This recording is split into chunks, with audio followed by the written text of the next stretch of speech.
Pernahkah anda terfikir bagaimana maklumat lokasi membantu hidup kita setiap hari? Daripada mencari laluan terpantas, membuat keputusan strategik hinggalah melaksana projek pembangunan, semuanya bergantung pada maklumat lokasi ataupun geospasial. Namun begitu, pelbagai cabaran wujud dalam pengurusan data geospasial seperti perbezaan tahap kualiti data, kelemahan tadbir urus, pematuhan polisi dan garis panduan, serta kesediaan dan keselamatan infrastruktur dan infrastruktur ICT.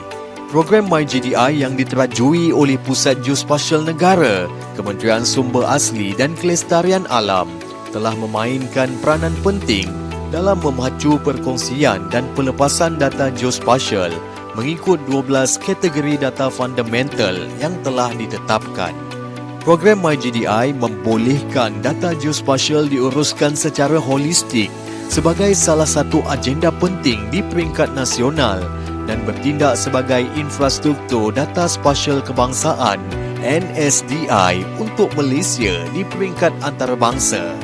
Program MyGDI menawarkan pelbagai perkhidmatan bagi menyokong perkongsian dan pelepasan maklumat geospasial dalam kalangan sektor awam, swasta dan akademia. Dengan program MyGDI, perkongsian maklumat geospasial menjadi lebih mudah dan efisien menuju masa depan yang lebih sejahtera dan mampan. Sehingga kini, banyak impak positif yang telah diperoleh daripada inisiatif program MyGDI merangkumi aspek pengoperasian dan strategik organisasi dengan matlamat utama untuk meningkatkan tahap penyampaian perkhidmatan kepada pelanggan selaras dengan agenda pendigitalan negara. Tiada kejayaan yang mampu dicapai tanpa kerjasama yang utuh daripada semua agensi dan pemegang taruh program MyGDI.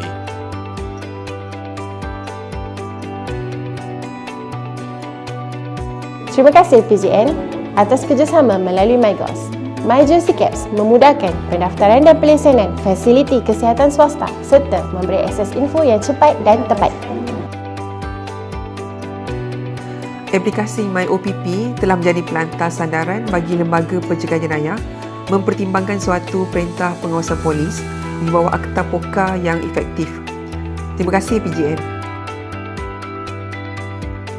Sebagai agensi pembekal data, program MyGDI memberi peluang kepada kami JMG untuk berkongsi maklumat geospasial menerusi sistem MyGem secara lebih meluas, mudah dicapai dan dapat dikongsi secara lebih berkesan untuk kegunaan negara.